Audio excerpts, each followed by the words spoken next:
तो फागुन के मस्त महीना में कौनो साली अपने जीजा का हरकत बतावत बिया।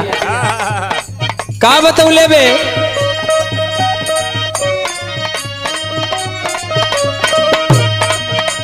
मीठा मीठा बोल जीजा मुझको फंसाया,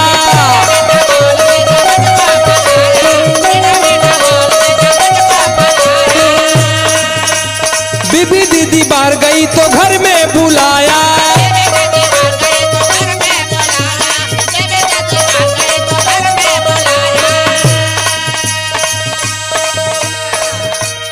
बिस्तर पे हो गई भौचक्का, बिस्तर पे हो गई भौचक्का, होली में जीजा मार दिया छक्का।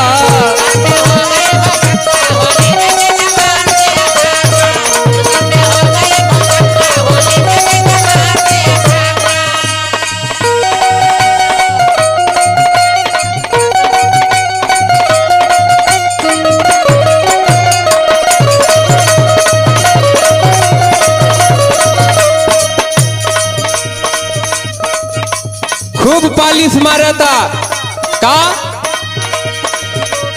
बाबू, कहीं जानू कहीं सोना बुलाया,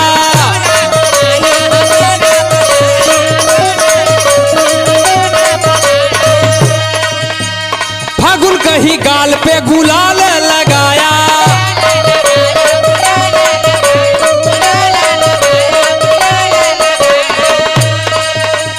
छुए लगा चोली का दुक्का,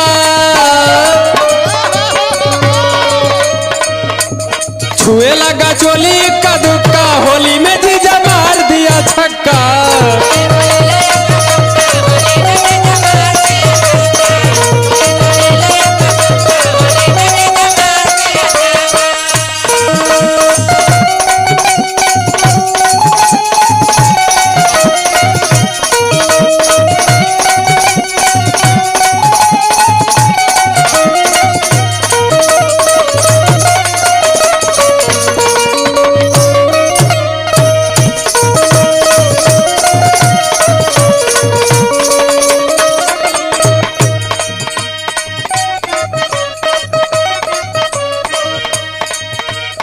बात बात में गईली हम सुधिया भुलाई,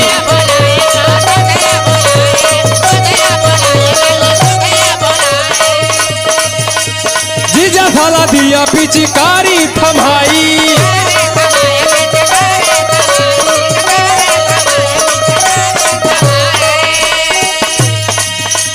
बहे लागल रंगवाई पक्का, बहे लागल रंगवाई पक्का, होली में जीजा मार दिया छक्का।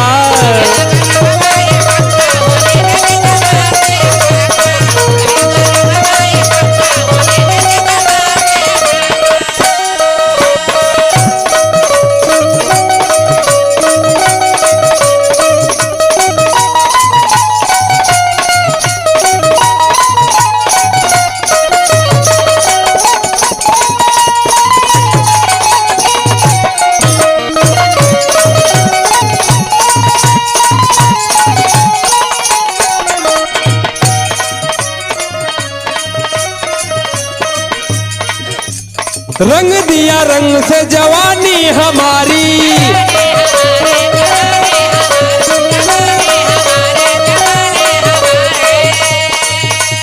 रंग दिया रंग से जवानी रंगाई,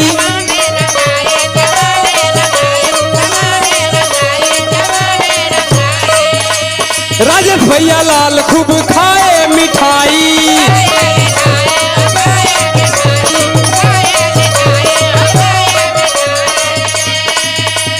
अंगना में खेले अक्का बक्का, अंगना में खेले अक्का बक्का, होली में जीजा मार दिया छक्का।